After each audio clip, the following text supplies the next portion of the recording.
야, 그런데 지구에서는 아직까지 우주여행도 못 다닌다며? 뭐래, 아니거든? 어쩔 TV. 오, 뿌뿌뿌뿌.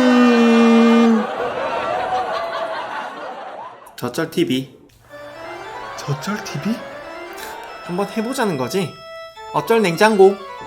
저쩔 세탁기. 전자제품으로 붙었어. 어쩔 초고속 진공 블렌딩 믹서기. 저쩔 QLED 27인치 게이밍 모니터 내돈내산. 웅성웅성. 어쩔 살균우유 프리미엄 건조기 1+1의 사은품 전자면도기.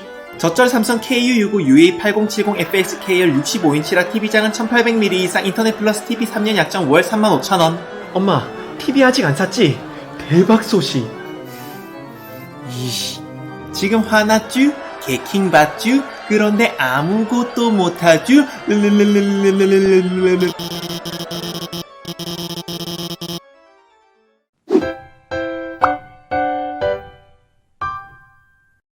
우주는 정말 말도 안 되게 크고 그 속에는 수십억 개의 생명체가 살 수 있는 행성들이 존재합니다. 그렇기 때문에 외계 문명이 존재할 가능성은 사실상 100%에 수렴하는데요. 만약 이런 외계 문명들 중에 단 하나라도 빛의 속도의 1000분의 1에 해당하는 속력으로 우주를 여행할 수 있는 수준까지 발전한다면 그들은 우리 은하를 1억 년 안에 완전히 지배할 수 있습니다. 응? 1억 년? 내가 잘못 들었나? 라고 생각하실 수도 있지만 우리 은하가 100억 년 이상 존재해왔던 걸 생각하면 1억 년은 그리 긴 시간이 아니에요. 아무튼 외계 생명체는 분명히 발견되어야만 하는데도 우주에는 그 무엇도 보이지 않습니다. 마치 텅 비어 있는 것처럼 말이에요. 이런 이상한 현상들을 보고 과학자들은 페르미 역설이라고 부르는데 여기에 대한 여러 가지 해석들을 저희 채널의 다른 영상에서 다루어 보기도 했었죠. 오늘은 이런 이상한 현상을 설명하는 또 하나의 새로운 아이디어를 다뤄볼 건데요. 아마 조금 무서울 수도 있으니까 마음 단단히 먹으세요. 여러분들은 이렇게 그 누구도 발견되지 않는 우주를 보면 무슨 생각이 드시나요? 혹시 적극적으로 나서서 그들을 찾고 싶진 않으신가요? 거기 누구 없어요? 하고 말이죠. 하지만 이건 의외로 별로 좋은 생각이 아닙니다. 왜냐하면 사실 우주에는 수많은 문명들이 존재하지만 그들이 자신의 안전을 위해 숨어 있는 걸지도 모르기 때문이에요. 이런 시각으로 페르미 역설을 설명하는 이론을 보고 우리는 다크 포레스트 시어리, 즉 어두운 숲 이론이라고 부릅니다. 자, 이해를 돕기 위해서 어두운 숲속에서 길을 잃은 사냥꾼이 생존하는 방식에 대해서 한번 생각해 봅시다. 이른 새벽, 사냥꾼은 자신의 은신처에서 잠을 깼습니다. 그는 조용히 숨죽인 채 수상한 소리는 들리지 않는지 귀를 기울이고는 조심스럽게 몸을 일으켰어요. 다행히 어젯밤도 별일 없이 지나간 것 같네요. 물론 푹 잘 수는 없었지만요. 숲은 너무 어두워서 한 치 앞도 보이지 않습니다. 결국 그는 두려움과 외로움 속에서 다른 동료가 될 사람을 찾기 위해 큰 소리로 그들을 불러보려고 마음을 먹었는데요. 하지만 그 순간 사냥꾼의 머릿속에는 불길한 예감이 스쳐 지나갑니다. 혹시 이 소리를 들은 사람이 날 공격할 수도 있지 않을까? 대부분의 생명체들은 자신의 생존을 위해 최대한 많은 자원을 확보하려고 하는 본성을 가지고 있습니다. 그리고 자원을 얻는 과정 속에서 가장 큰 걸림돌은 다름 아닌 자신과 같은 목표를 가지고 있는 경쟁자겠죠. 때문에 행성을 지배하기 위한 경쟁에서는 이런 경쟁자들을 효과적으로 제거할 수 있는 개체들이 살아남기 좋았을 텐데요. 다행히도 우리 조상들은 아주 창의적이면서도 자원에 대한 욕심이 많았기 때문에 경쟁자들을 어떻게 하면 효과적으로 제거할 수 있는지를 이 행성의 그 누구보다도 빠르게 알아챘습니다. 그 결과 현재 지구에서 인간의 영향력은 어마어마합니다. 지구에 거주하는 동물 대부분의 목숨은 그야말로 완전히 우리 손끝에 달려있다고 해도 과언이 아닐 정도로 강력한 영향력을 가지고 있죠. 하지만 인간의 가장 무서운 점은 상대를 가리지 않고 같은 종 내에서도 그런 강력한 영향력을 행사한다는 점인데요. 이 사실은 굳이 자세히 설명하지 않아도 우리 지난 역사를 돌이켜보면 간단하게 알 수 있죠. 이렇게 생각해보면 우리 인간은 상당히 위험한 존재인 것 같네요. 아무튼 가까운 미래의 인간은 더 넓은 영토 그리고 더 많은 자원을 얻기 위해 다른 행성들로 눈을 돌리기 시작할 텐데요. 만약 그 과정에서 우리와 똑같이 다른 행성을 탐색하는 외계 생명체를 만났다고 가정해봅시다. 이렇게 마주친 그들은 우리와 마찬가지로 자신의 행성을 지배한 생명체일 것이므로 그들의 성향 또한 어느 정도 우리와 상당히 닮았을 거라고 가정하는 게 논리적이겠죠. 그렇다면 그 외계 생명체들 또한 우리와 마찬가지로 상당히 위험한 존재일 가능성이 큽니다. 다시 사냥꾼의 이야기로 돌아가 보죠. 사냥꾼은 어두운 숲속을 지나던 중 또 다른 사냥꾼과 마주쳤습니다. 하지만 그는 다른 사냥꾼이 어떤 성향을 가지고 있는지 알지 못할 거예요.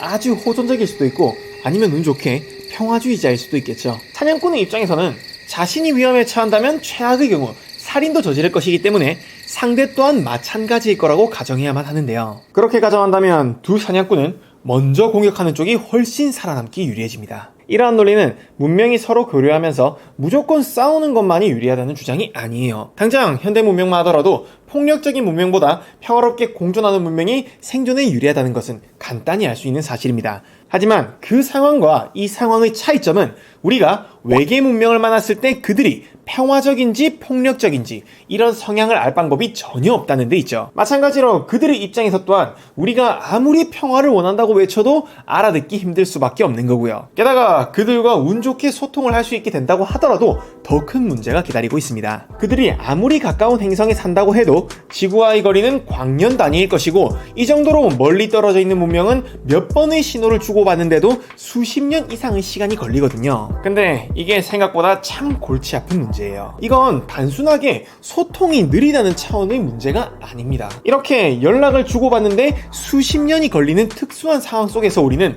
반드시 두 가지 요인을 생각해봐야만 해요. 우리가 생각해야 할 첫 번째 요인, 기술의 발전 속도. 기술의 발전 정도는 전쟁의 승패에 가장 직접적으로 연결되는 아주 중요한 요소잖아요. 그런데 우리가 저 외계 생명체랑 소통하는 수백 년이라는 시간 동안 쟤네가 얼마나 어떻게 발전할지를 가늠할 수가 없기 때문에 그걸 그냥 손 놓고 기다리는 게 너무나도 큰 리스크라는 거예요. 원래는 쟤네가 우리보다 뒤처진 문명이었다고 하더라도 이건 시간을 주면 상황에 따라 얼마든지 역전될 수 있는 거거든요. 게다가 이런 행성 단위 전쟁에서의 패배는 인류의 완전한 멸종이라는 끔찍한 결과로 이어지기 때문에 우리는 단 1%의 가능성이라도 그런 위험을 감수할 이유가 없죠. 그리고 이 사실은 우리가 고려해야 할 두 번째 요인과도 이어집니다. 우리가 생각해야 할 두 번째 요인, 선제 공격의 유리함. 행성 간의 전쟁은 우리가 지금까지 흔하게 겪어온 일반적인 전쟁과는 전혀 다른 양상으로 이루어질 것입니다. 지금 만약 지구에서 전쟁이 일어난다면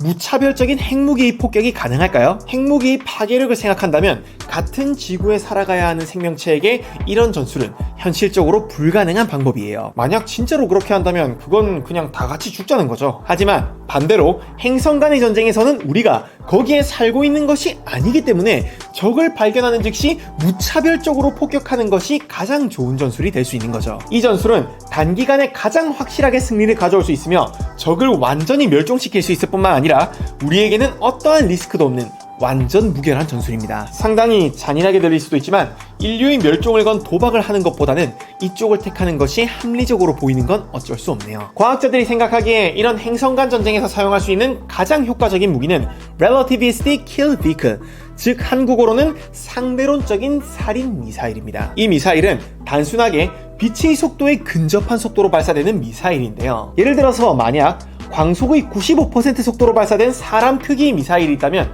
그것은 지구의 모든 핵폭탄을 합친 것만큼 강력한 파괴력을 가지고 있어요. 이것을 우리가 공격할 행성에 수십 발 발사한다면 그중 단 한 발만 적중하더라도 회복이 불가능할 정도의 타격을 줄 수 있죠. 물론 지금은 힘들겠지만 우리가 카르다쇼프 척도의 1.2단계에서 1.5단계 정도의 문명까지만 발전해도 이런 미사일을 수차례 발사할 수 있을 정도의 에너지를 가지게 되거든요. 이 무기의 가장 무서운 점은 발사체가 감당할 수 없을 정도로 빨라서 일단 한 번 발사되면 방어하는 것은 사실상 불가능하다는 점인데요. 그래서 결론적으로 행성 간 전쟁은 선제 공격을 하는 쪽이 어떠한 피해도 없이 완전 무결하게 승리하는 양상으로 흘러갈 수밖에 없죠. 만약 이 가정이 사실이라면 우주에는 오직 두 종류의 문명만이 존재할 것입니다. 첫째는 우리와 같이 숨어있는 문명, 그리고 둘째는 존재를 드러냈다가 멸망해버린 문명이요.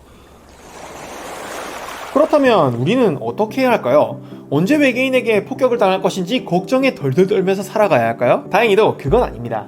아직까지 외계 문명이 인류를 발견했을 가능성은 상당히 적어요. 물론 우리는 지난 100년 동안 우주로 정말 많은 신호를 내보냈지만 100년이니까 신호는 길어야 100광년 갔을 것이고 그마저도 심하게 손상됐을 거니까요. 그래서 외계 생명체가 직접 태양계에 와서 우리를 관찰하지 않는 이상 단순히 외부에서 봤을 때 우리를 발견하는 것은 거의 불가능해요. 불행일지 다행일지 모르겠지만 우리는 아직 고작 그 정도 수준인 거죠. 지금 우리가 할 수 있는 건 최대한 조심스럽게 눈에 띄지 않도록 행동하는 것, 그것뿐인 것 같네요. 만약 다른 문명이 적극적으로 자신을 드러내더라도 당연히 거기에 섣불리 응답해서는 안 되겠죠. 근데 사실은 이 모든 걱정들이 쓸데없는 것일 수도 있습니다. 아직 우리가 너무 원시적인 문명이어서 섣부른 판단을 하고 있는 것일 수도 있죠. 의외로 외계인들은 평화적이고 합리적이며 다른 문명들과 적극적으로 소통할 수 있는 수단을 가졌을지도 모르거든요. 확실한 것은 아무것도 없으니까 그냥 한번 기다려봅시다. 저와 함께 열심히 우주를 알아가면서 말이에요.